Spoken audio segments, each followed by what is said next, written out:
আসসালামু আলাইকুম রহমতুল্লাহি ওয়া বারাকাতুহু। আশা করি সবাই ভালো আছেন। আজ আমরা বিশ্লেষণ করব আয়াতুল্লাহ আলী খামেনি এর জীবন। 1979 সাল থেকে ইরানের সর্বোচ্চ নেতা হিসেবে তার নেতৃত্বে দেশ ও মধ্যপ্রাচ্যের রাজনীতি গড়ে উঠেছে। এই ভিডিওতে আমরা জানব তার শৈশব, শিক্ষা, রাজনৈতিক উত্থান, রাজনৈতিক প্রভাব এবং তার জীবন থেকে আমরা কি শিখতে পারি। আলী খামেনি জন্মগ্রহণ করেন 1939 সালে ইরানের মাশহাদ শহরে। পরিবারের ধার্মিক প্রভাব ও ছোটবেলা থেকেই ইসলামী শিক্ষার প্রতি তার আগ্রহ ছিল। তার শিক্ষা জীবনের প্রধান অংশ কোম শহরের হাওজা বা ধার্মিক বিশ্ববিদ্যালয়ে সম্পন্ন হয়।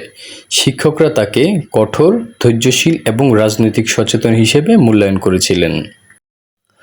1970-এর দশকে ইরান একটি রাজনৈতিক উত্তেজনার মধ্যে ছিল। খামেনি শাহ মোহাম্মদ রেজা পাহলভীর শাসনের বিরুদ্ধে জনমত এবং ধর্মীয় আন্দোলনে সক্রিয় হন। 1979 সালে ইসলামী বিপ্লব ঘটে এবং আয়াতুল্লাহ রুহানি খোমেনির নেতৃত্বে শাসন ব্যবস্থা পরিবর্তিত হয়। খামেনি বিপ্লবে গুরুত্বপূর্ণ ভূমিকা নেন। পরে রিভলিউশন কাউন্সিলের সদস্য এবং রাষ্ট্রের গুরুত্বপূর্ণ নেতা হিসেবে উঠে আসেন। 1981 সালে ইরানের রাষ্ট্রপতি হন খামেনি। তার দায়িত্বের মধ্যে ছিলেন দেশের অভ্যন্তরীণ নীতি, আন্তর্জাতিক সম্পর্ক ও অর্থনৈতিক প্রকল্প। রাষ্ট্রপতি হিসেবে তার সময় ইরান-ইরাক যুদ্ধ চলছিল এবং দেশের পুনর্গঠন গুরুত্বপূর্ণ চ্যালেঞ্জ ছিল। 1989 সালে খোমেনির মৃত্যুর পর খোমেনি হন সুপ্রিম লিডার বা সর্বোচ্চ নেতা।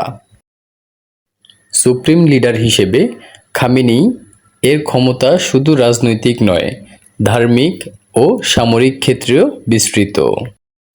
তিনি নিরাপত্তা বাহিনী, বিচার ব্যবস্থা এবং সেনাবাহিনী নিয়ন্ত্রণ করতেন। তিনি ইরানের নীতি, বিদেশ নীতি এবং মধ্যপ্রাচ্যের কৌশল প্রভাবশালী ছিলেন। তার নেতৃত্বে ইরানকে অ্যাক্সিস অফ রেজিস্ট্যান্স হিসেবে সংজ্ঞায়িত করা যায়, যা বিভিন্ন অঞ্চলে রাজনৈতিক ও সামরিক প্রভাব বিস্তার করেছিল। খামেনির নেতৃত্বে ইরান মধ্যপ্রাচ্যের আন্তর্জাতিক রাজনীতিতে সক্রিয় ভূমিকা রাখে। হিজবুল্লাহ, হামাস এবং ইয়েমেনের হুতি আন্দোলনের সমর্থক।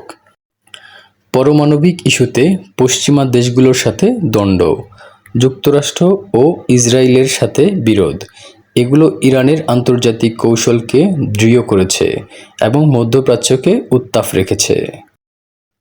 খামেনির শাসনের সময় দেশের অভ্যন্তরীণ প্রতিবাদও দেখা যায়। 2022 সালে মহসা আমিনির মৃত্যুর পর বৃহত্তর সামাজিক আন্দোলন শুরু হয়। জনগণ অধিক স্বাধীনতা, মানবাধিকার ও নারীর নিশ্চিত অধিকার দাবি করে আন্দোলন চালায়। এই পরিস্থিতিতে সরকার ও জনগণের মধ্যে চাপ তৈরি করে। শেষ বছরগুলোতে আন্তর্জাতিক ও অভ্যন্তরীণ চাপ চলছিল। কিছু নিউজ সোর্স খামেনির স্বাস্থ্য এবং মৃত্যুর খবর প্রকাশ করেছে। ইরানের রাজনীতি, বিশ্ব রাজনীতি এবং মধ্যপ্রাচ্যের কৌশলগত পরিবর্তন নিয়ে উত্তেজনা তৈরি করেছে। যে কোনো তথ্য যাচাই করার জন্য সরকারি ও নির্ভরযোগ্য সূত্র ব্যবহার করুন।